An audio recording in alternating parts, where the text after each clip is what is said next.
الكريم أما بعد أعوذ بالله من الشيطان الرجيم بسم الله الرحمن الرحيم الحمد لله আজকের এই মাহে রবিউল আউয়াল মাস উপলক্ষে সিরাতুল নবী সাল্লাল্লাহু আলাইহি ওয়াসাল্লামের আলোচনা সভায় উপস্থিত বাংলাদেশ জামায়াতে ইসলামী ফাইনাল সাকরাইল শাখার সংগ্রামী সভাপতি একাত্তর সেক্রেটারি জেনারেল জনাব আবুল রহমান উপস্থিত বাংলাদেশ জামায়াতে ইসলামী ইসলামী দায়িত্বশীল ভাইয়েরা আমার সামনে পবিত্র সবার প্রতি আন্তরিক সালাম আসসালামু আলাইকুম ওয়া রাহমাতুল্লাহ। আল্লাহ রাব্বুল আলামিনের দরবারে শুকরিয়া আদায় করছি যার অশেষ রহমতে আজকের এই সুন্দর একটি পরিবেশে খুবই সুন্দর একটি মুহূর্তে আল্লাহ রাব্বুল আলামিন এবং তার রাসূলের সামনে কিছু কথা বলার এবং শোনার তৌফিক দান করেছেন। এই জন্য অবনত বক্তব্য শুকরিয়া আদায় করছি সকলে আলহামদুলিল্লাহ। পূর্বে সালামতে চলতি বিশ্ব মানবতার মুক্তির দূত খাতামুন নবিয়্যিন সাইয়্যিদুল মুরসালিন জনাব মুহাম্মদুর রাসূলুল্লাহ সাল্লাল্লাহু আলাইহি ওয়াসাল্লাম শহীদ ভাইদের রূহের মাগফিরাত কামনা করছি।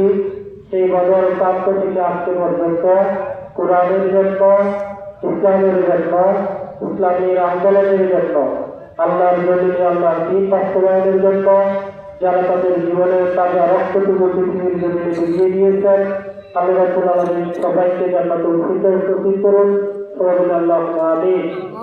সংগ্রামী ভাইয়েরা, প্রথমে স্মরণ করছি আমাদের 24 জুলাই অভ্যুত্থানে আমাদেরকে মুক্ত করার জন্য, বাংলাদেশের স্বাধীনতাকে সকল মানুষের জন্য উজাড় করে দেওয়ার জন্য, আমাদেরকে স্বাধীনভাবে কথা বলার জন্য যারা তাদের জীবনের তাজা রক্তটুকু বিলিয়ে দিয়েছেন, আমাদেরকে স্বাধীনতার স্বাদ আস্বাদন করেছেন।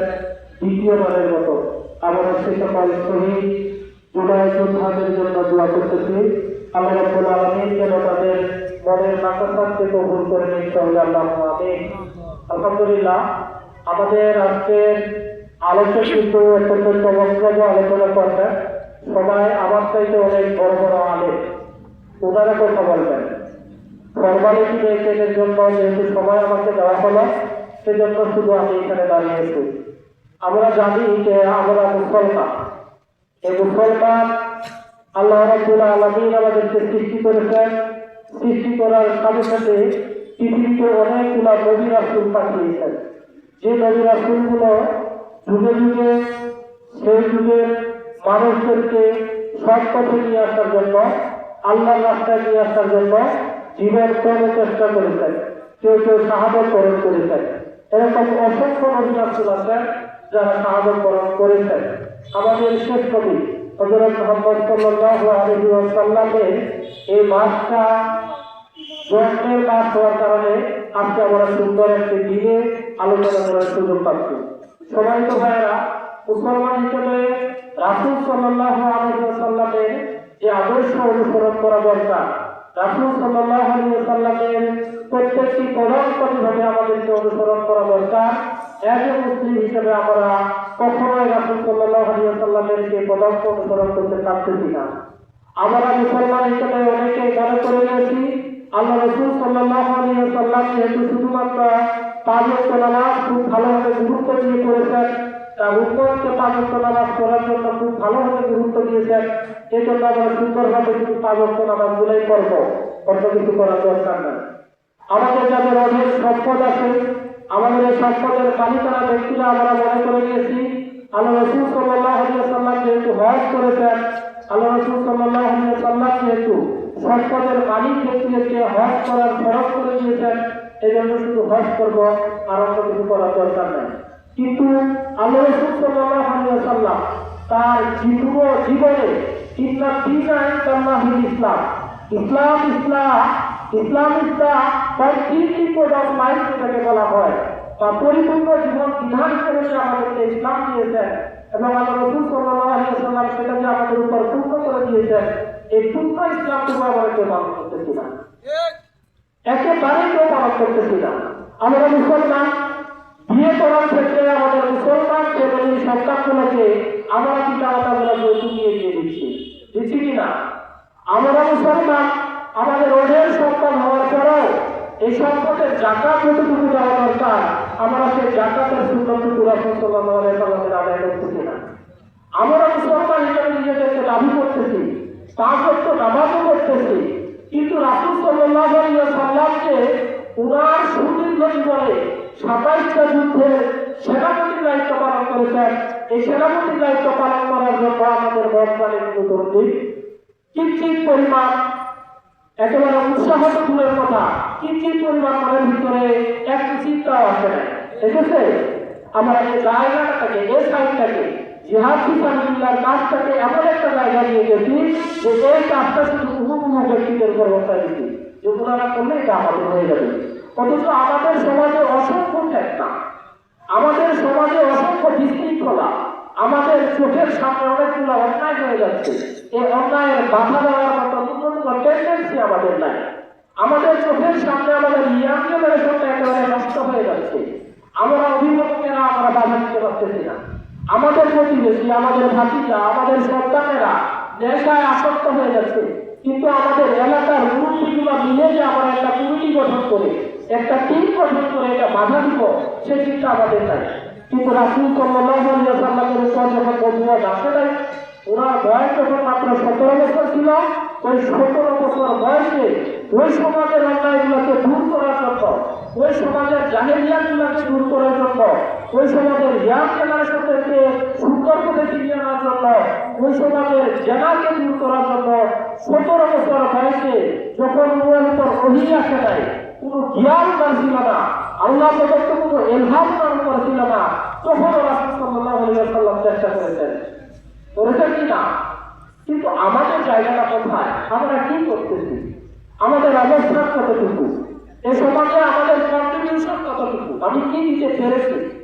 আমি যে একজন মুসলমান, আমাকে যে আল্লাহ রাব্বুল আলামিন কিয়ামতের ময়দানে প্রশ্ন করবেন, ইকরা কিতাবাকা কাফা বিনাফসিকা ইয়াউমা আলাইকাল হাসিব, আজকে তুমি তোমার আমলনামা পড়ো, এই আমলনামা পড়ার জন্য তুমি নিজেই যথেষ্ট। ওই সময়টাতে আমি কি জবাব দিব আল্লাহর কাছে? আমার চোখের সামনে যে অসংখ্য অন্যায় হয়ে যাচ্ছে, আমি যে বাধা দিলাম না, আমি যে অভিভাবক হয়ে গেলাম, আমি যে মুরব্বী হয়ে গেলাম, বাধা দেওয়ার একটা স্কোপ যে আমার ছিল, সেই বাধাটাকে আমি দিতে পারলাম না, আমি আল্লাহর কাছে কি জবাব দিব? সেদিন আমাকে আফসোস করে আল্লাহর কাছে বলতে হবে, লা ইউগাদিরু সগীরাতান ওয়ালা কাবীরাতান ইল্লা আহসাহা। হায় আল্লাহ, আমার আফসোস, লা ইউগাদিরু সগীরাতান, আমি এখানে ছোট্ট কোনো কাজটাও বাদ করে নাই যে আমলনামা আসতে দেওয়া হলো আমাকে, ওয়ালা কাবীরাতান, এখানে বড় কোনো আমলনামাটাও বাদ করে নাই, ইল্লা আহসাহা, আজকে আমার আফসোস ছাড়া কোনো কিছু করার থাকবে না। সম্মানিত উপস্থিতি, আমি আপনাদেরকে উদাত্ত আহ্বান জানাবো, রাসূল সাল্লাল্লাহু আলাইহি ওয়াসাল্লাম শুধু নামাজ প্রতিষ্ঠার জন্য পৃথিবীতে আসে নাই। রাসূল সাল্লাল্লাহু আলাইহি ওয়াসাল্লাম আল্লাহর জমিনে শুধুমাত্র যাকাত প্রতিষ্ঠার জন্য পৃথিবীতে আসে নাই। রাসূল সাল্লাল্লাহু আলাইহি ওয়াসাল্লাম শুধু দাড়িকে প্রতিষ্ঠিত করার জন্য পৃথিবীতে আসে নাই।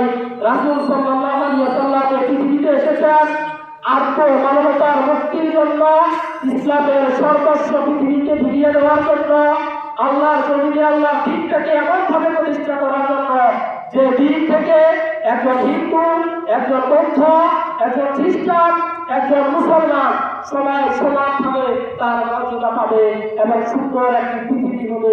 সেই পৃথিবী রাসূল সাল্লাল্লাহু আলাইহি ওয়াসাল্লামের জীবদ্দশায় প্রতিষ্ঠা করে গেছেন কি না? রাসূল সাল্লাল্লাহু আলাইহি ওয়াসাল্লামের ওফাতের পূর্বে যে সুন্দর একটি পৃথিবী প্রতিষ্ঠা করে গেছেন, সেই পৃথিবী প্রতিষ্ঠা করার জন্য আমরা কাজ করে যাচ্ছি। হয়তো আমাদের কাছে সামান্যতম দুর্বলতা থাকতে পারে, ব্যক্তি হিসাবে, সংগঠন হিসাবে, দল হিসাবে আমাদের অনেক দুর্বলতা থাকতে পারে, হালকা পাতলা দুর্বলতা থাকতে পারে, কিঞ্চিত পরিমাণ দুর্বলতা থাকতে পারে, কিন্তু আমাদের আন্তরিকতার কোনো ঘাটতি নাই, আল্লাহর প্রতি ভালোবাসার কোনো ঘাটতি নাই, রাসূল সাল্লাল্লাহু আলাইহি ওয়াসাল্লামের উদার মহব্বতের ন্যূনতম ঘাটতি আমাদের নাই। এজন্য আসুন, আমরা শুধুমাত্র একটা সংগঠন নয়, আমরা শুধুমাত্র একটা দল নয়, আমরা বাংলাদেশের 16 কোটি মুসলমান সবাই একটা দল। আমরা বাংলাদেশের হাজারো কোটি কোটি মুসলমান, পৃথিবীর হাজারো কোটি কোটি মুসলমান সবাই আমাদের একটা দল। এই দলটাকে একটা একটা মাত্র দলে রূপান্তরিত হয়ে পৃথিবীর বুকে বাংলাদেশের বুকে ইসলাম প্রতিষ্ঠা আমাদেরকে করতেই হবে। এই ইসলাম প্রতিষ্ঠা থেকে বিন্দুমাত্র পিছপা আমি ব্যক্তি হিসেবে যদি দুর্বলতা প্রদর্শন করি, অবশ্যই কিয়ামতের ময়দানে আল্লাহ রাব্বুল আলামিন আমার কাছে জবাবদিহি দিবেন। ব্যক্তি হিসেবে অবশ্যই আমার কাছে জবাবদিহি দিবেন, দল হিসেবে অবশ্যই আমার কাছে জবাবদিহি দিবেন, এজ এ অভিভাবক হিসেবে অবশ্যই আল্লাহ আমার কাছে জবাবদিহি দিবেন। আপনাকে বিন্দু পরিমাণ তখন ছাড় দেওয়া হবে না, হবে না, হবে না। সবাইকে উপস্থিতি আল্লাহ রাব্বুল আলামিন দিন কায়েমের কাজকে আমাদের ফরজিয়াতের মধ্যে নিয়ে আসে আমরা যেন সবাই সমানভাবে আমাদের নিজের যতটুকু এবিলিটি আছে, ক্যাপাবিলিটি আছে, সেই এবিলিটি অনুযায়ী ময়দানে প্রয়োগ করতে পারি। সবাইকে ধন্যবাদ জানিয়ে আমি আমার কথা শেষ করছি। আসসালামু আলাইকুম ওয়া রাহমাতুল্লাহ। আলহামদুলিল্লাহ, সকলকে ঐক্যবদ্ধ হয়ে আল্লাহর জন্য আল্লাহ